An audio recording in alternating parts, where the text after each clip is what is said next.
नमस्कार दोस्तों। तो अभी कल ही हम इस चीज़ के ऊपर डिस्कस कर रहे थे कि बांग्लादेश की जो पॉलिटिकल सिचुएशन है वो अब ठीक नहीं रह गई है। वहाँ पर ऊपर नीचे स्टेबिलिटी को लेकर के बहुत सारे सवाल जो हैं वो खड़े किए जा रहे हैं और मोहम्मद यूनुस की जो सरकार है उसकी लेजिटिमेसी को लेकर के भी बहुत क्वेश्चन है। कल के ही आर्टिकल में हमने डिस्कस किया कि किस तरीके से मोहम्मद यूनुस जो है वो अपने ग्लोबल आउटरीच को लेकर के बहुत डेस्परेट था, मैक्रोन से मिलना चाह रहा था।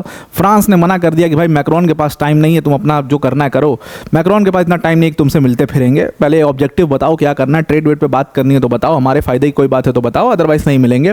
और उसके बाद आपने देखा कि फिर यूनुस ने रिजेक्ट कर दिया और वो जो पूरे उस मीटिंग में जा रहा था यूनाइटेड नेशन ओशन कॉन्फ्रेंस में, उसमें उसने मना कर दिया जाने से और दुनिया भर की ये सब चीज़ें हुई।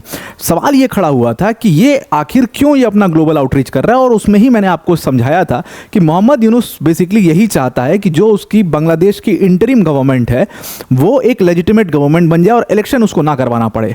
अब now it is official, reports साफ साफ बांग्लादेश से आने लगी हैं कि मोहम्मद यूनुस और बांग्लादेश के जो आर्मी चीफ है उसके बीच में एक सीधे तनातनी हो चुकी है, उसके बीच में इलेक्शंस को लेकर के एक सीधे राइवलरी हो चुकी है। और जो आर्मी चीफ है वहां करके बांग्लादेश के, वो चाहते हैं कि मोहम्मद यूनुस जल्दी से जल्दी इलेक्शन करवाए और एक स्टेबल गवर्नमेंट लेकर के आए, क्योंकि जब तक एक स्टेबल गवर्नमेंट नहीं आएगी बांग्लादेश को हमेशा प्रॉब्लम होगी। तो बेसिकली ये जो झगड़ा चल रहा है मोहम्मद यूनुस को तो आप जानते ही हैं। दूसरी तरफ जो बांग्लादेश के आर्मी के चीफ हैं जिनका नाम है जनरल वकर उस जमान, उनके बीच में, वकर उस जमान और मोहम्मद यूनुस के बीच में पूरी लड़ाई जो है वो शुरू हो चुकी है। अब दोनों का अपना एजेंडा क्या है? वकर उस जमान जो है वो आर्मी के चीफ हैं, वो एक स्टेबिलिटी चाहते हैं अपने देश बांग्लादेश में और वो चाहते हैं कि इलेक्शंस जल्दी से कंडक्ट करा करके यहाँ पर स्टेबिलिटी और एक लेजिटिमेट गवर्नमेंट लाई जाए। मोहम्मद यूनुस चाहता नहीं इलेक्शन करवाना, तो वो क्या कर रहा है, वकर उस जमान का जो राइवल है आर्मी में ही, अब आर्मी में भी देखिए दो गुट हैं बांग्लादेश की आर्मी में, पूरी आर्मी दो गुटों में बढ़ चुकी है। एक गुट वो है जो कि यूनुस का सपोर्टर है और प्रो इस्लामिस्ट हैं, प्रो पाकिस्तानी हैं, वो एक गुट हो गया है। और दूसरा गुट जो है वो आज भी अवामी लीग के सपोर्टर्स हैं। From inside they are supporters of Awami League, from inside they are not pro Islamist, they are not pro Pakistani, वो दे वांट देयर कंट्री, वो बांग्लादेश को आज भी एक डेमोक्रेटिक कंट्री की तरह देखना चाहते हैं। और पूरी आर्मी इसीलिए दो हिस्सों में बढ़ चुकी है। जैसे आपने देखा था जब बांग्लादेश लिबरेशन वॉर चल रहा था तब भी पूरी जनता में दो गुट थे। एक गुट था जो पाकिस्तान को सपोर्ट करता था, ये वही वाला गुट है जिससे मोहम्मद यूनुस आता है, और ये वही वाला गुट है जिसके आगे चल करके बीएनपी वेनपी ये सब बनती हैं पार्टियां। दूसरा एक गुट था जो हमेशा से बांग्लादेश को एक डेमोक्रेटिक कंट्री की तरह देखना चाहता था।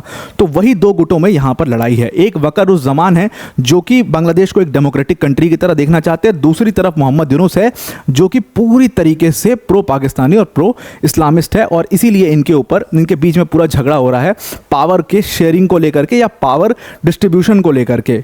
मोहम्मद यूनुस इलेक्शन नहीं करवाना चाहता, वकार उस जमान चाहते हैं कि जल्दी से जल्दी यहाँ पर इलेक्शन करवाया जाए। अब देखिए जब शेख हसीना पावर में थी तो उन्होंने क्या किया था कि उन्होंने एक बड़ा ही अच्छा काम किया था कि वो बांग्लादेश को एक स्टेबल कंट्री की तरह रखी जहाँ पर बहुत ज़्यादा फॉरेन इन्फ्लुएंस नहीं था। लेकिन आज की डेट में बांग्लादेश में एक फॉरेन इन्फ्लुएंस आपको सीधी तौर पर देखने को मिलता है। क्यों? क्योंकि मोहम्मद यूनुस एक कमज़ोर नेता है। मोहम्मद यूनुस एक वैसा नेता है जो इलेक्शन से नहीं आया है, जिसको कुछ लोगों ने मिल करके इंटरिम गवर्नमेंट में बैठा दिया, इंटरिम गवर्नमेंट का हेड घोषित कर दिया। और मोहम्मद यूनुस चाहता है कि वो उसी पोजीशन को, उसी पावर चख लिया उसने तो उसका मजा लेता रहे जीवन भर। यही दिक्कत हो गई है। तो इसीलिए मोहम्मद यूनुस का टसल जो है वकर उस जमान से यहाँ पर हो चुका है। अब जो वकर उस जमान है उनको एक प्रो इंडिया फिगर की तरह देखा जाता है। He has been a democratic type of army chief. वो और आर्मी में देखिए जनरली आर्मीज़ में रिलीजन वगैरह नहीं माना जाता। बांग्लादेश में सीन दूसरा है। वहाँ पर आर्मी में दो धड़े हैं अगेन। एक धड़ा वो है जो नहीं मानता रिलीजन को, दूसरा धड़ा एक प्रो इस्लामिस्ट का धड़ा है। तो वकर उस जमान जो है वो एक प्रो इंडिया फिगर है, इंडिया से उनको मतलब इंडिया को सपोर्ट करते आए हैं। और दूसरी तरफ ये रहा कि वो जो है वो एकदम इस्लामिस्ट नहीं है, वो बहुत ज़्यादा इस्लामिस्ट नहीं है। वहीं दूसरी तरफ जो मोहम्मद यूनुस का क्लोज है वो सब जो है वो सब प्रो पाकिस्तानी फिगर हैं और वो सेंट्रल इस्लामिस्ट हैं, मतलब वो हार्ड लाइनर हैं इस्लाम के। और वो बांग्लादेश को एक इस्लामिस्ट कंट्री में बदलना भी चाहते हैं पूरी तरीके से, बांग्लादेश की सोसाइटी को एक इस्लामिक सोसाइटी में बदल देना चाहते हैं। ये प्रॉब्लम है। लेकिन जो सबसे बड़ी प्रॉब्लम है वो ये नहीं है कि वो प्रो इंडिया है या अगेंस्ट इंडिया है, प्रॉब्लम ये फॉरेन इन्फ्लुएंस की है। वक़ार-उज़-ज़मान को समझ में आता है कि अगर मोहम्मद यूनुस ने जल्दी इलेक्शन नहीं कराया तो इसके ऊपर तो बहुत, ये तो है ही फॉरेन पपेट, ये ज़िंदगी भर बाहर रहा, तो यूएस इसके ऊपर प्रेशर डालेगा, चाइना इसके ऊपर प्रेशर डालेगा, पाकिस्तान की गोद में ऑलरेडी बैठा हुआ है, मैक्रोन से मिलने के लिए अपनी बेइज्जती करा लिया इसने, तो ये अभी और बेइज्जती करवाएगा। और जब लोग देखेंगे कि कमज़ोर है तो फॉरेन इन्फ्लुएंस इसके ऊपर बहुत ज़्यादा होता रहेगा, जो कि वक़ार-उज़-ज़मान यहाँ पर नहीं चाहते हैं। और इसीलिए वो चाहते हैं कि जल्दी से जल्दी ये इलेक्शंस बस करा दे ताकि फॉरेन इंटरफेरेंस खत्म हो जाए।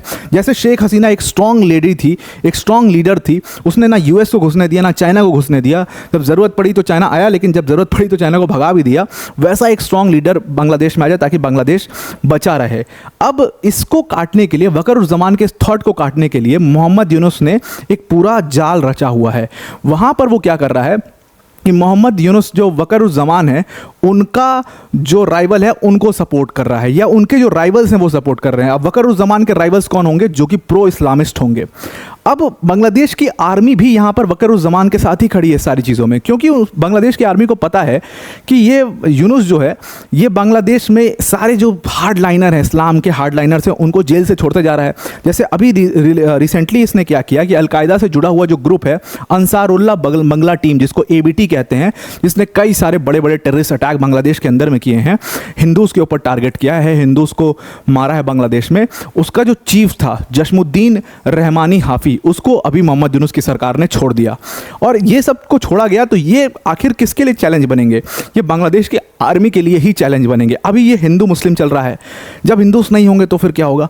तो फिर मुस्लिम शिया सुन्नी हो जाएगा, फिर शिया भी खत्म हो जाएंगे तो फिर क्या होगा? फिर सुन्नी में ही देवबंदी और बरेलवी हो जाएगा।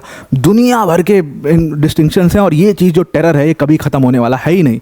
इनको भी ये बात पता समझ में आती है, बांग्लादेश की आर्मी को भी ये बात समझ में आती है, इसलिए वो चाहते हैं कि ऐसे लोग जो हैं वो साले जेल में ही रहें, वो बाहर ना निकलें। अगर वो बाहर निकलेंगे बहुत प्रॉब्लम हो जाएगी, तो ये इनको चाहते हैं कि जेल में ही पड़े रहें, क्योंकि ये अगर बाहर निकल गए तो फिर बांग्लादेश आर्मी के लिए चैलेंज बनेंगे। ये बात वक़ार-उज़-ज़मान और उनके साथ पूरी बांग्लादेश आर्मी समझती है। मोहम्मद यूनुस जो कि एक सेंट्रल इस्लामिस्ट है, वो उसका थॉट प्रोसेस बिल्कुल अलग है और इसीलिए वो इन सबको छोड़ते चला जा रहा है।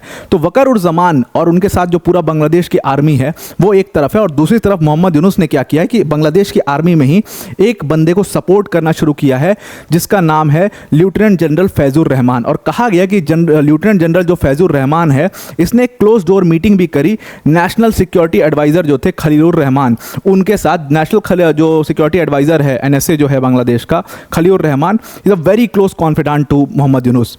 तो उसके साथ इन लोगों ने मीटिंग करके एक पूरी कॉन्स्पिरेसी रची हुई है कि कैसे वक़ार-उज़-ज़मान को उसके पोस्ट से हटा दिया जाए। और वक़ार-उज़-ज़मान उस पूरे ताक में लगे हुए हैं कि कैसे मोहम्मद यूनुस को उसकी पोजीशन से हटाया जाए और कैसे बांग्लादेश के अंदर में इलेक्शंस करवाया जाए। तो ये पूरा जो मतलब आपस की गुप्तबाजी है, इसको देखते हुए कहा जा रहा है कि हो सकता है बांग्लादेश में जल्दी एक मिलिट्री कू जैसी सिचुएशन आ जाए। जनरली जैसे अभी आपने सिचुएशन कुछ महीनों पहले देखी, जो पूरा एक कॉन्फ्लिक्ट हुआ, वैसा कॉन्फ्लिक्ट का सिचुएशन दोबारा से वहाँ पर खड़ा हो जाए। पाकिस्तानी इंटेलिजेंस भी इसमें जो है काफ़ी ज़्यादा इंक्लूडेड है। आसिम मलिक जो है पाकिस्तानी इंटेलिजेंस का, कहा जाता है कि वो भी यहाँ पर मिला हुआ है रहमान के साथ में, और वो भी चाहता है कि जो वक़ार-उज़-ज़मान है उसको किसी तरीके से यहाँ पर हटाया जाए। लेकिन वक़ार-उज़-ज़मान भी इतना कमज़ोर आदमी नहीं है, उसके साथ पूरी बांग्लादेश की आर्मी है। इन लोगों ने एक बार कहा जाता है कोशिश भी करी थी वक़ार-उज़्ज़मान को हटाने की, लेकिन बांग्लादेश आर्मी के जितने जनरल थे सब जाकर के वक़ार-उज़्ज़मान के साथ खड़े हो गए, और इसीलिए वक़ार-उज़्ज़मान का ये लोग बाल भी बांका नहीं कर पाए। वक़ार-उज़्ज़मान के पास सिर्फ आर्मी नहीं बल्कि पब्लिक का भी ज़बरदस्त सपोर्ट है, और इसी वजह से ये लोग उसको उसके पोजीशन से हटा नहीं पा रहे। And he is at a strong position right now, और वो यूनुस को पूरी तरीके से चैलेंज कर रहा है। और इसीलिए यूनुस डेस्परेट है सारे फॉरेन जो इंटरफेरेंस है, सारे फॉरेन कंट्रीज़ हैं, उनसे लेजिटिमेसी पाने के लिए, ताकि वो कह दें तो फिर वक़ार-उज़्ज़मान उनका कुछ बिगाड़ ना पाए इस वजह से। तो अब आपको पूरा ये आर्टिकल समझ में आ गया होगा। अब वीडियो को एंड करने से पहले अनअकैडमी टीम की तरफ से एक बड़ी अनाउंसमेंट है कि अनअकैडमी ने आपके लिए यहाँ पर प्रीलिम्स का जो क्रैश कोर्स है उसको सिर्फ ₹1 में आपके लिए प्रोवाइड कर दिया। GS CSAT 50+ mock test, prelims का करंट अफेयर्स का रिवीजन, ये सब कुछ आपको इसी ₹1 में मिल जाएगा। डिस्क्रिप्शन में इसकी लिंक हमने आपके लिए दे दी है। और ये पूरा कोर्स जो है, ये पूरा ऑफर जो है 25 मई तक के लिए वैलिड है। आपको अनअकैडमी के टॉप फैकल्टी जैसे मृणाल सर, प्रतीक सर, सुदर्शन सर जैसी फैकल्टीज़ आपको यहाँ पर इस बैच के अंदर पढ़ाएंगे। इस बैच को आप ज़रूर से ज़रूर ज्वाइन कर लीजिएगा। तो अब आपको पूरा आर्टिकल आज का समझ में आ गया होगा। आज के लिए इतना ही। Thank you and have a nice day.